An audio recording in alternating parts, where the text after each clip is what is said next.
سوال ہے کہ جیسے آپ نے فرمایا کہ جو مقدر ہے یہ دنیا کا پروٹوکول ہے، اگر یہ فکس ہے تو پھر دین میں دعا کا کیا مقام ہے؟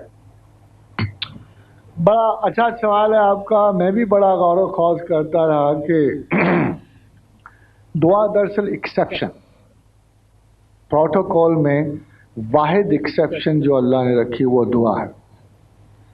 دعا سے آپ کی جو باضابطہ ترتیب زندگی ہے وہ بدل جاتی ہے. فار ایگزامپل دیکھیے، آپ ذرا چھوٹی سی بات ہے، رسول اکرم صلی اللہ علیہ وسلم نے اپنے اصحاب کو بتا رہے تھے کہ ہو سکتا ہے کہ خدا میری امت کی وجہ سے، میری امت کی دعاؤں کی وجہ سے زندگی یہ زمین آدھا دن اور بڑھا دے.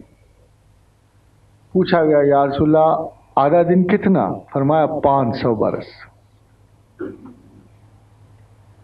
یعنی بنانے والے کے لیے آپ میں سے کسی ایک کی دعا تھی. اور قیامت کب آئے گی؟ یا رسول اللہ قیامت کب آئے گی؟ فرمایا جب زمین پر ایک بھی اللہ اللہ کہنے والا شخص موجود نہیں ہے. تو خدا کا تعلق دعا ایک پروٹوکول میں، ایک سائنٹیفک ڈٹرمنزم میں ایک ایکسیپشن کریٹ کرتی. بیکاز دعا کے ذریعے پروردگار ایک خصوصی اختیار استعمال کرتا ہے، وہ جو ہر پیغمبر کے ساتھ وہ کر چکا ہے. جب زکریا نے محراب میں دعا مانگی کہ ہے پروردگار بوڑھا ہو چکا ہوں، مجھے آل داؤد کا وارث دے دے. حضرت زکریا کی عمر 375 سال، ان کی بیوی کی عمر 237 سال.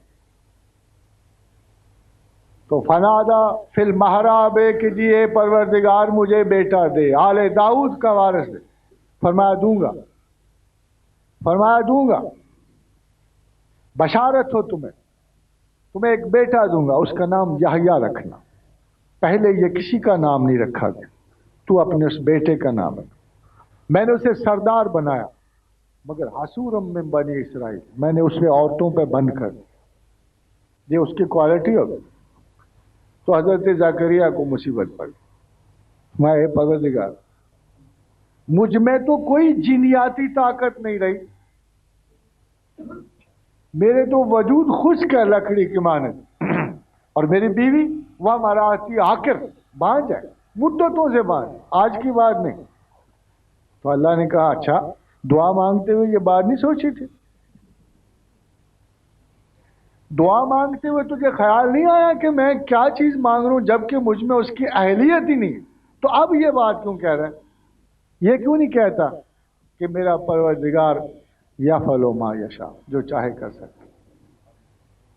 تو دعا اللہ کی ان رب یفعل ما یشاء، بے شک میرا رب beyond certain rules regulations criteria, judgments, determined influences, he can act on his discretion wherever he likes, wherever he likes to interfere. تو دعا وہ چیز ہے جو براہ راست خدا کی قدرت کو اعانت کے لیے بلاتی ہے.